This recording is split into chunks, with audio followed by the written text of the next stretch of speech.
네, 조 바이든 미국 대통령 당선인이 정권 인수 작업에 속도를 내고 있습니다.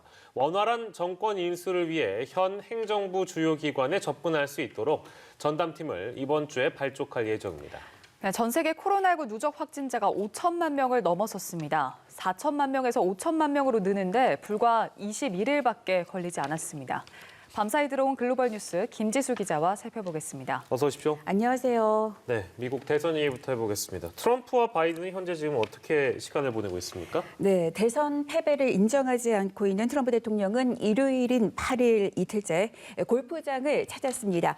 조 바이든 대통령 당선인은 승리 선언 후 맞이한 첫 휴일에 평소처럼 성당을 방문했습니다. 트럼프 대통령은 백악관을 출발해 버지니아주 스털링에 있는 자신의 그 소유의 골프클럽에 도착했습니다. 트럼프 대통령은 골프장으로 떠나기 전 선거가 아직 해결되지 않은 상태라는 보수 인사들의 발언을 인용한 트윗을 올렸습니다.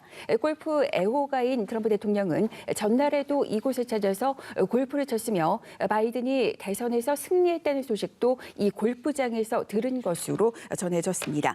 반면 바이든 당선인은 거의 매주 일요일에 집 근처 성당으로 향하는 것과 마찬가지로 이날도 성당을 찾았습니다. 바이든 당선인은 딸 애슐리와 숨진 장남 보의 아들과 함께 윌밍턴에 있는 성당에서 미사에 참석했습니다. 바이든 당선인은 존 F 케네디 전 대통령에 이어서 미국 대통령에 선출된 두 번째 가톨릭 신자입니다. AP통신은 바이든 당선인의 이날 일정에 다른 공개 행사는 없지만 백악관 인수를 위한 팀의 핵심 구성원들을 임명하기 위해 신속히 움직일 것으로 예상된다고 전해왔습니다. 네, 트럼프 대통령이 대선 결과에 승복하지 않고 또 소송전을 예고했지만 바이든 당선인으로서는 이것과는 좀 별개로 이제 앞으로 차기 정부 수립에 필요한 절차를 질차할 수는 없을 것 같은데요. 네, 맞습니다. 그 바이든 당선인이 내년 1월 20일에 정상 출범을 위한 정권 인수 절차에 말 그대로 속도를 내고 있습니다. AP통신은 바이든이 주중 기관 검토팀이라는 것을 발족한다고 보도했습니다. 이 팀은 원활한 정권 인수를 위해 현 행정부의 핵심 기관들에 접근할 수 있도록 인수 업무를 담당하는 참모들로 구성됐습니다. 바이든 당선인은 사실상 대선 후보로 확정된 지난 5월 캠프 내 인수위 팀을 꾸려서 가동했고 당선될 경우에 대비해서 트럼프 행정부와 관련 인사들과 협력해왔습니다. 대통령에 당선된 다음에 인수위를 공식 출범하는 한국과는 다르다는 걸 알 수 있겠습니다. 미국은 후보 시절부터 인수위를 꾸리고서 당선 이후를 계속 준비해옵니다.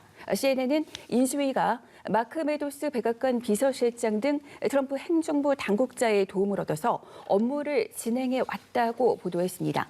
특히 바이든 당선인은 코로나19 억제가 시급하다고 판단하고 과학자와 전문가로 구성된 대응팀을 곧 발표할 그런 예정에 있습니다.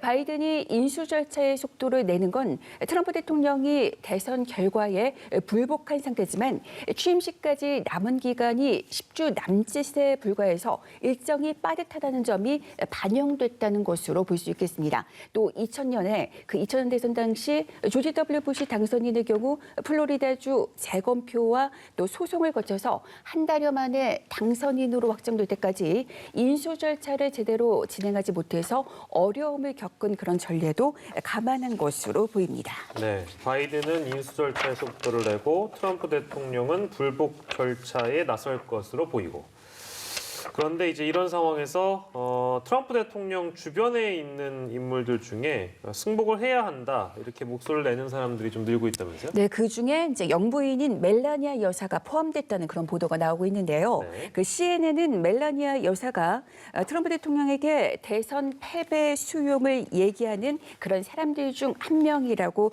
전했습니다.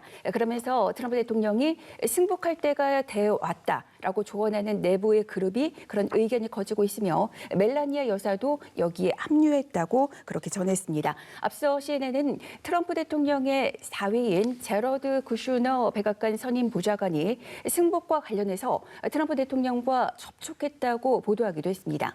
AP통신은 트럼프 대통령 주변에 소송을 계속 밀어붙여야 한다는 의견과 또 또 원활한 정권 인계를 약속해야 한다는 의견이 있다고 보도했습니다.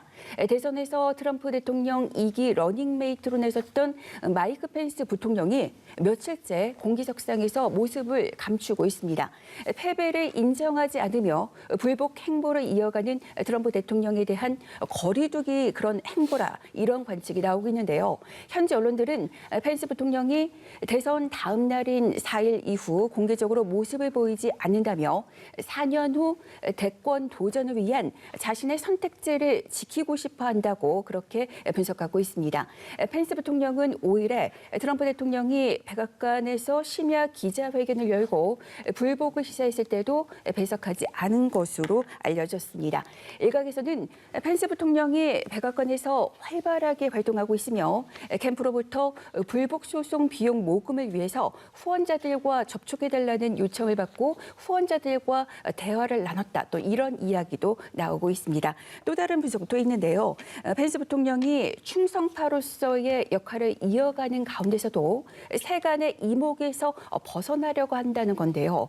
트럼프 대통령의 불복 행보를 거스를 어떠한 말도 하고 싶지 않지만 동시에 2024년 자신의 대권 도전 그 진로도 보호해야 하는 처지여서 그야말로 진퇴양난에 빠져 있다는 겁니다. 공화당 차기 주자 중 한 명으로서 자신의 정치 진로를 놓고도 고민이 적지 않은 그런 상황으로 해석이 되고 있습니다. 로이터 통신은 트럼프 대통령에게 승복을 건의할 인사로서 마크 메도스 백악관 비서실장과 함께 펜스 부통령을 거론하기도 했습니다. 네, 이렇게 트럼프 대통령이 패배를 인정하지 않는 것에 대해서 공화당 내에서도 비판이 나오고 있다고요. 네, 그래서 좀 균열이 일어나고 있다 이런 이야기도 나오고 있는데요. 먼저 포문을 열었던 건 트럼프 대통령과 앙숙 사이인 밋 롬니 상원 의원이었습니다. 롬니 상원 의원은 광범위한 선거 부정 행위와 유권자 사기가 벌어졌다는 트럼프 대통령의 주장에 대해서 현 단계에선 그런 증거가 없다고 말했습니다. 롬니 의원은 트럼프 대통령이 패배를 인정하지 않은 것과 관련해 세계가 좀 더 우아한 출발을 지켜보고 싶은 것을 보고 싶지만 그건 그 사람의 본성이 아니다라면서 트럼프 대통령을 맹비난했습니다. 공화당 로이 블런트 상원 의원은 부정선거를 주장하는 트럼프 대통령 측이 부합하는 사실관계를 제시해야 한다 이렇게 지적했습니다. 이런 가운데 트럼프 대통령과 같은 공화당 출신인 조지 W. 부시 전 대통령은 바이든의 대선 승리를 축하했습니다. 부시 전 대통령은 성명을 내고서 대선은 공정했고 결과는 분명했다고 밝혔습니다. 또 승리 축하를 위해서 바이든 당선인 또 카말라 해리스 부통령 당선인과 전화 통화를 했습니다. 트럼프 대통령이 불복한 가운데 이런 같은 당 소속인 부시 전 대통령은 바이든의 승리를 인정한 겁니다. 부시 전 대통령과 트럼프 대통령은 평소 껄끄러운 사이로 알려져 있습니다. 다만 부시 전 대통령은 트럼프 대통령은 재검표를 요구하고 법적 소송을 추진할 권리가 있다며 해결되지 않은 어떤 문제도 적절히 판단을 받을 것이다 이렇게 말하기도 했습니다. 네. 미 대선 관련 소식 저희가 쭉 살펴봤고 마지막으로 코로나19 관련 소식 정리하겠습니다. 전 세계 누적 확진자가 5천만 명을 넘어섰네요. 네, 이제 오늘 오전 기준이고 통계 사이트 월드오미터 집계인데요. 전 세계 누적 확진자가 5천만 명을 넘어서 5,070만 명대를 기록하고 있고 누적 사망자는 126만 명을 넘어섰습니다. 전 세계 누적 확진자가 5천만 명을 넘어선 건 중국이 후베이성 우한에서 정체불명의 폐렴이 발생했다며 지난해 12월 31일 세계보건기구 WHO에 처음으로 보고한 지 313일 만입니다. 첫 보고 이후 1,000만 명을 넘어서는 데는 179일이 걸렸지만 확산 속도가 빨라져서 4천만 명에서 5천만 명으로 느는 데는 불과 21일밖에 걸리지 않았습니다. 확진자 증가 속도는 코로나19 바이러스가 활발해지는 겨울을 앞둔 북반구에서 점점 빨라지고 있는 그런 추세입니다. 피해가 가장 큰 미국에서는 누적 확진자가 1,000만 명을 넘어서 1,026만 명대를 기록하고 있고 인도는 855만 명, 브라질은 566만 명을 가강 넘으며 뒤를 이었습니다. 특히 미국에서는 7일 하루에 신규 확진자가 12만 6천 명이 나와서 또다시 최다 기록을 쓰는 등 코로나19 상황이 매우 심각합니다. 네, 전 세계 코로나19 소식까지 살펴봤습니다. 지금까지 글로벌 브리핑의 김지수 기자와 함께했습니다. 고맙습니다. 고맙습니다.